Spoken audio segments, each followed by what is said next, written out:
السلام علیکم لسنرز، آج جو میں ناول ریڈ کرنے جا رہی ہوں وہ ہے زرد موسم، جو کہ تحریر ہے راحت جبین کی۔ امید کرتی ہوں یہ کہانی آپ کو پسند آ رہی ہوگی۔ چلیے شروع کرتے ہیں اس کی قسط نمبر 41۔ آؤ گے نا؟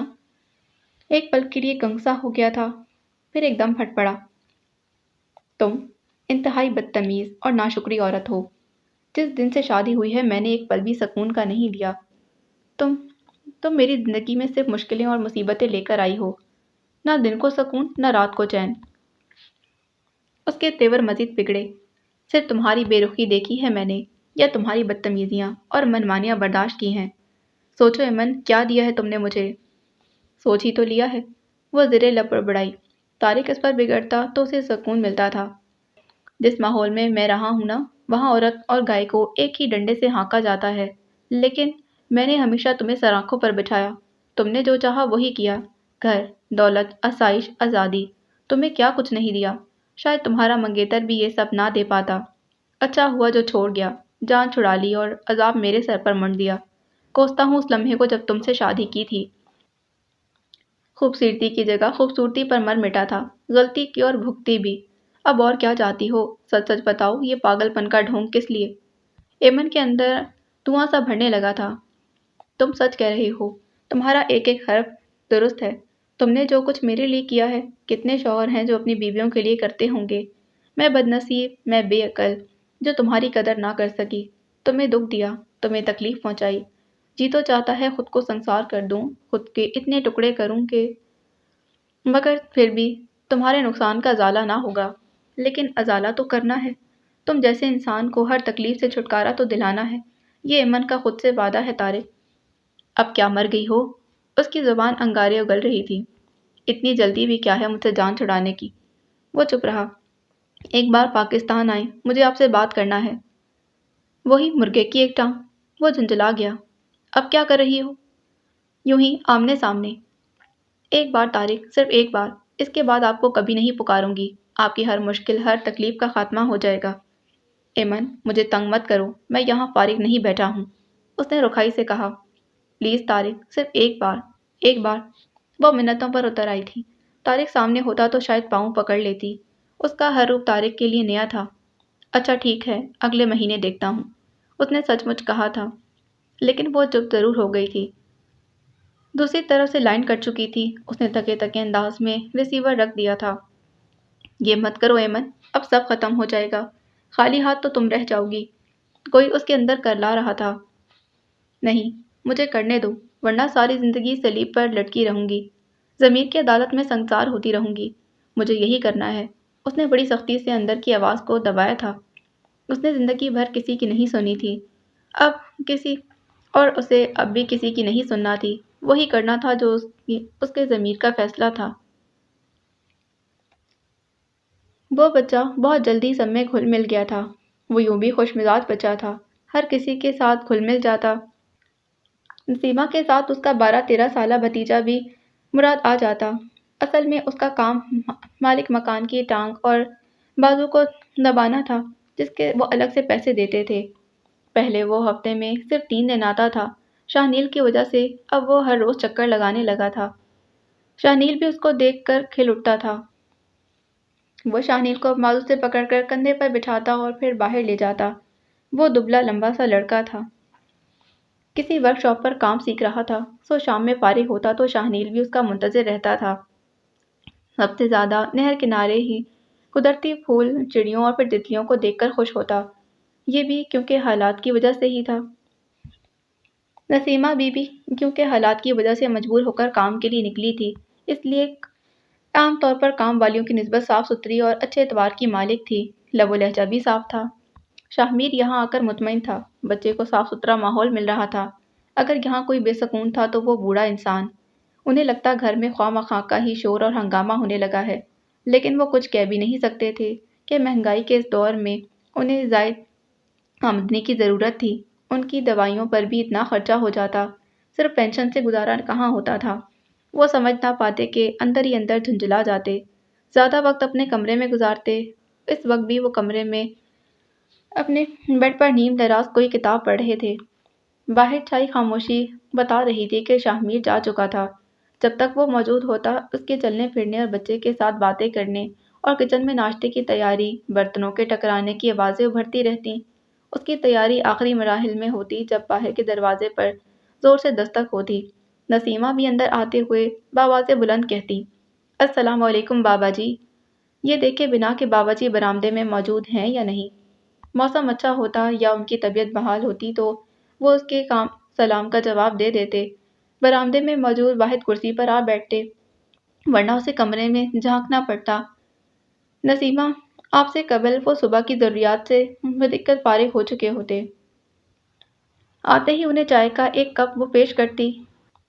وہ انہیں اخبار بھی پیش کرتی جو اخبار والا اس کے آنے سے ذرا دیر پہلے ہی دروازے کی اوٹ میں لٹکا جاتا تھا۔